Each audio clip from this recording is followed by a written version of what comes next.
یہ جیسا کہ آپ کے لقب سے ظاہر ہے کہ آپ تمام ائمہ کے مقابلے میں سب سے بڑے مقام و مرتبے پر فیض ہیں۔ اسلامی فقہ میں حضرت امام اعظم ابو حنیفہ کا پایہ بہت بلند ہے۔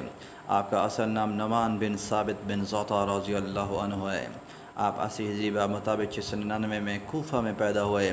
آپ نے فقہ کی تعلیم اپنے استاد حماد بن ابی سلمان سے حاصل کی۔ آپ کے اساتذہ کا سب سے پہلا طبقہ صحابہ کرام رضی اللہ عنہم ہیں۔ آپ اس اعتبار سے منفرد ہیں کہ آپ تابعی ہیں۔ آپ نے صحابہ کرام رضی اللہ عنہم سے علم حدیث حاصل کیا۔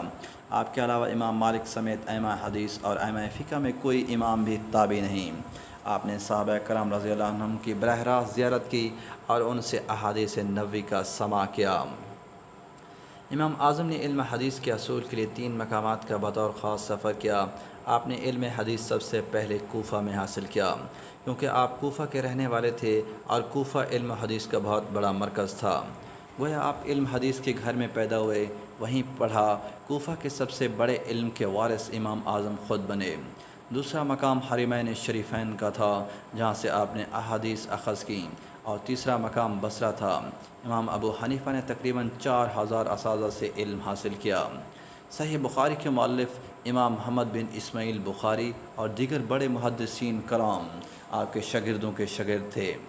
آپ نہایت ذہین اور قوی حافظہ کے مالک تھے۔ آپ کا زہد و تقوی، فہم و فراست اور حکمت و دانائی بہت مشہور تھی۔ آپ نے اپنی عمر مبارک میں 7000 مرتبہ قرآن ختم کیا۔ 45 سال تک ایک وضو سے 5 نمازیں پڑھیں۔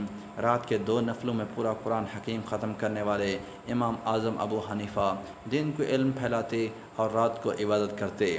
ان کے حیات مبارکہ کے لاتعداد گوشے ہیں۔ ائمہ حدیث آپ کا ذکر کرتے ہوئے کہتے ہیں کہ ایک طرف آپ علم کے سمندر ہیں اور دوسری طرف زہد و تقوی اور طہارت کے پہاڑ ہیں۔